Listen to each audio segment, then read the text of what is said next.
कई बार ना आपने देखा होगा लोग कहते हैं कर्म ही पूजा है। क्या है? कर्म ही। गीता में यह बात लिखी है, कर्मण्येवाधिकारस्ते मा फलेषु कदाचन। तो कर्म कर परंतु फल की इच्छा ना कर, ऐसा गीता में भी लिखा है। अब यहां मेरे एक सवाल खड़ा होगा, फिर मैं वो उत्तर भी आपको दूं। कई बार ना डाउट हो जाता है आपके भीतर। एक बार हम दिल्ली गए तो वहां एक बहन ने हमें अपने घर बुलाया। बहन ने तो हमें बढ़िया बुलाया बिठाया, पर उनका मन मिल नहीं रहा था। उनकी माँ ने हमें बुलाया था।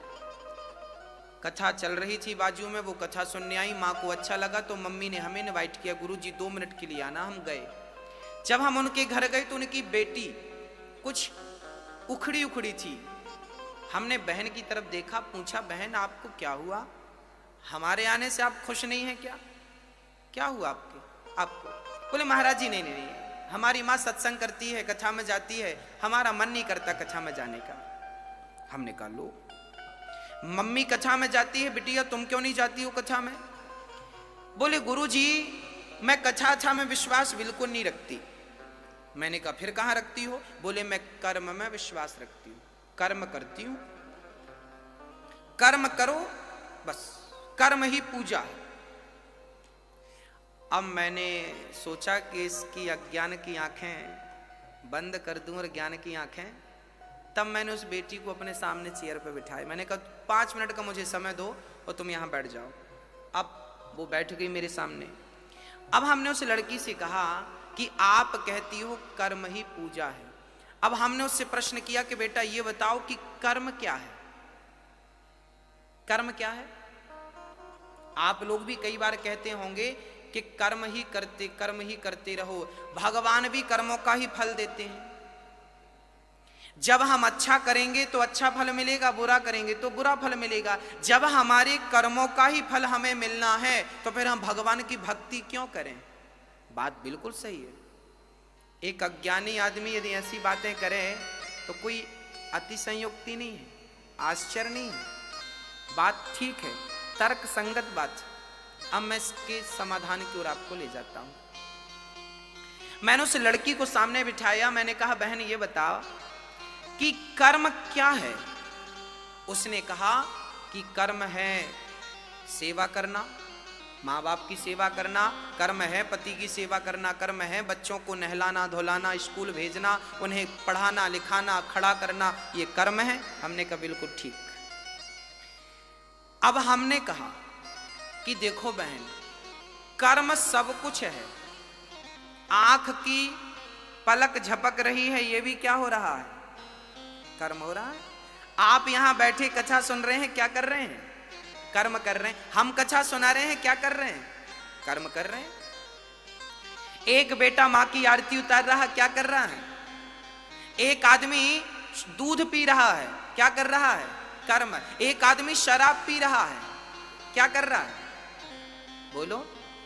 दूध पीना भी कर्म है, तो शराब पीने वाला कहेगा मैं अपना कर्म कर रहा हूं। तो शराब पीना भी क्या है? तो गांजा पीना क्या है? ये तंबाकू खाना क्या? वो कहेगा हम तंबाकू अपना कर्म कर रहे हैं। मतलब संसार में जो है सब कुछ कर्म है। जो आप कर रहे हैं वो सब क्या है? यहां तक कि हमारा दिल धड़क रहा है, वो अपना कर्म कर रहा है।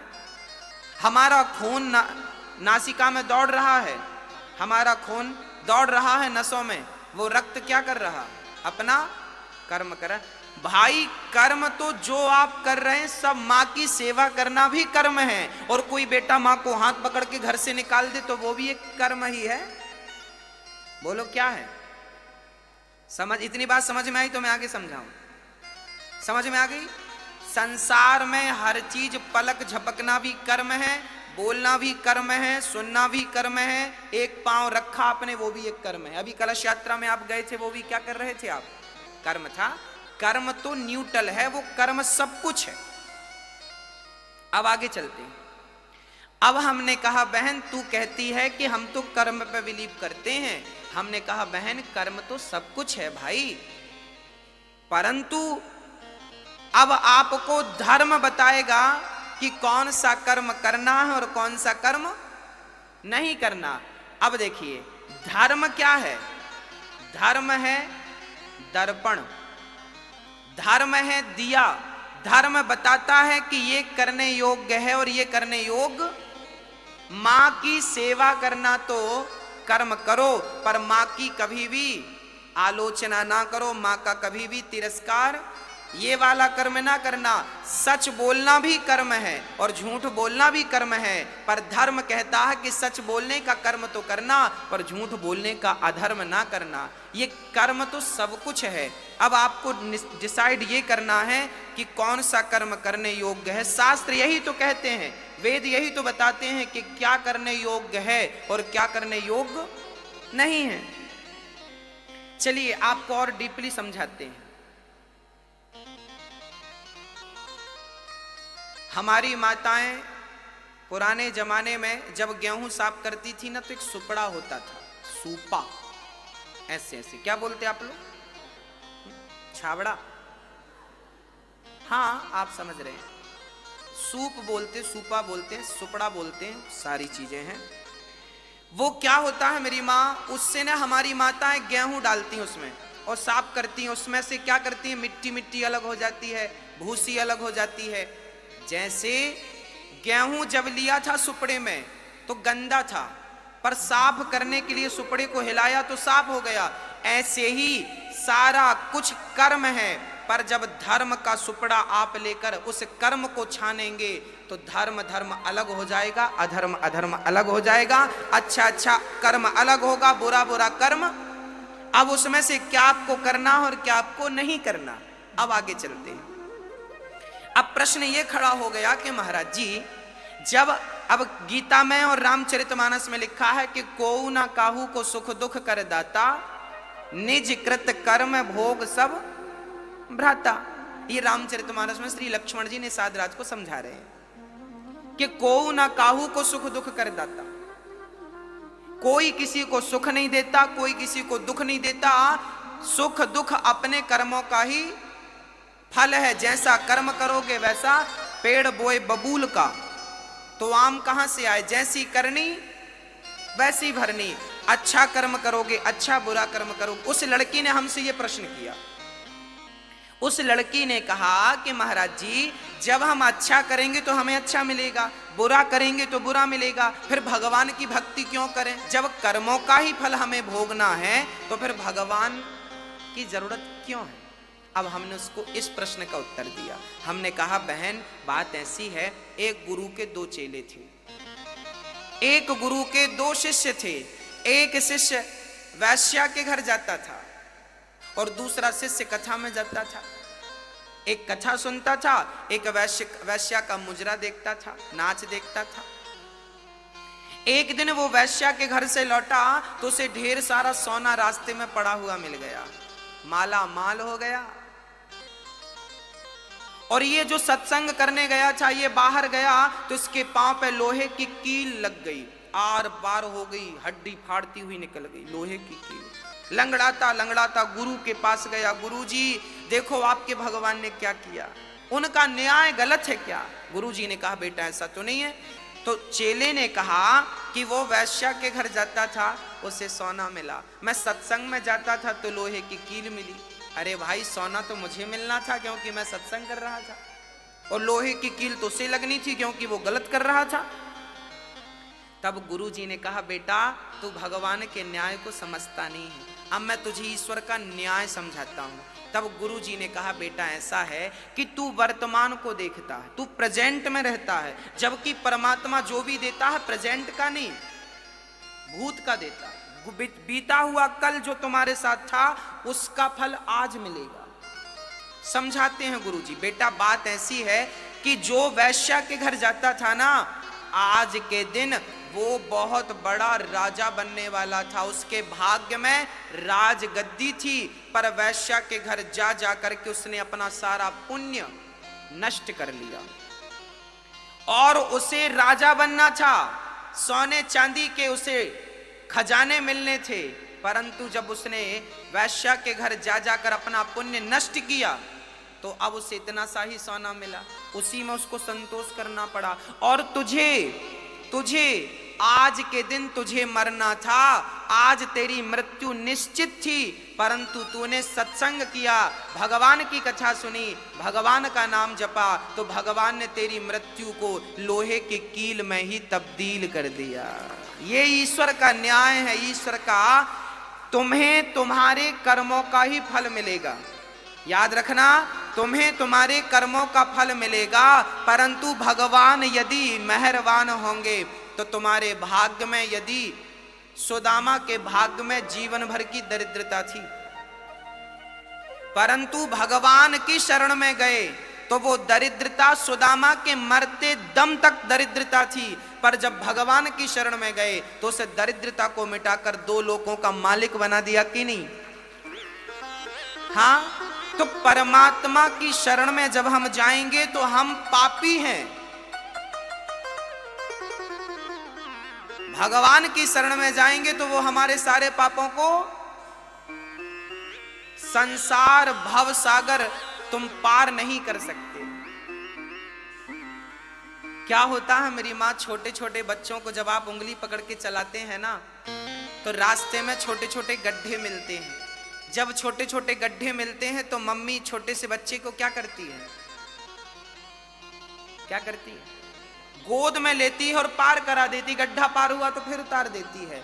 जैसे माँ बच्चे को गड्ढा गोद में लेकर पार कराया, ऐसे भगवान की शरण में रहोगे तो भव सागर गोद में लेके पार करा देंगे, पता नहीं लगेगा कि कब पार हो गए। ये उनकी शरणागति में ही संभव है। हमारी और आपकी भक्ति में ताकत नहीं है कि हम उन्हें पा सकें। उनकी कृपा होगी तो उन्हें पाया जा सकता है, अन्यथा हम में ऐसी कोई खास बात, हम में कोई योग्यता नहीं है। ईश्वर को अकारण करुणा वरुणालय कहते हैं, जो अकारण करें। बिंदु जी महाराज लिखते हैं, न जाने कौन से गुण पर दयानिधि रीझ जाते हैं, यही सदग्रंथ कहते हैं और यही हरिभक्त गाते हैं। न जाने कौन से गुण पर दयानिधि रीझ जाते। इसलिए आप भी कर्म तो करिए, पर कर्म के साथ भगवान से जुड़े रहने में कोई नुकसान नहीं।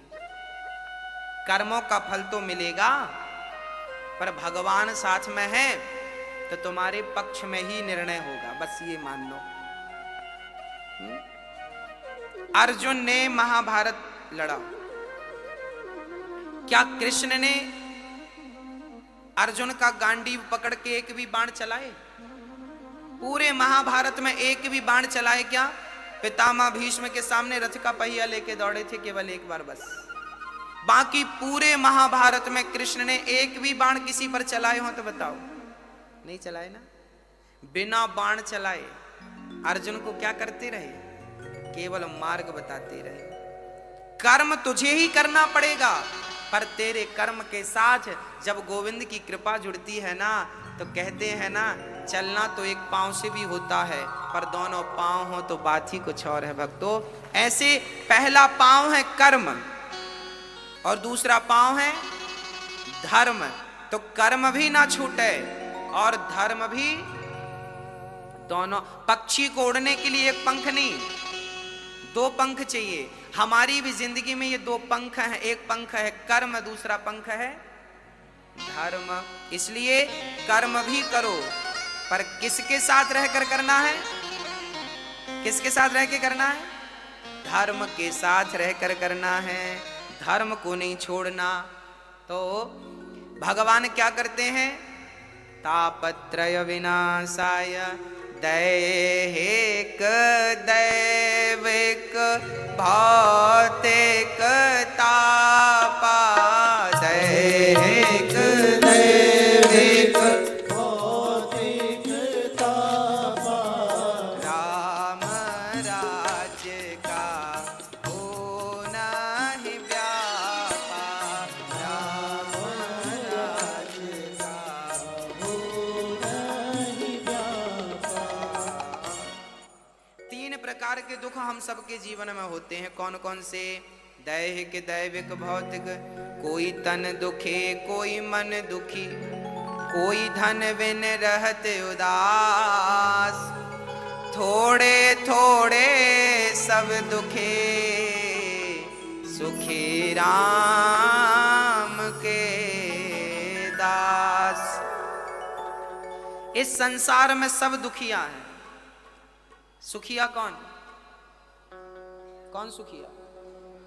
बोले जो भगवान की शरण में है वो सुखी है। अच्छा एक बात और समझिएगा। एक मछुआरा था, मछली पकड़ने गया। उसने जाल कई बार फेंके, पर एक चतुर मछली थी कि उसके जाल पे फंसी ही नहीं।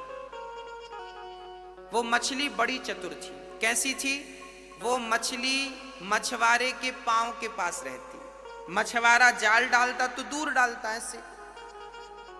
कहां जाल डालता? दूर।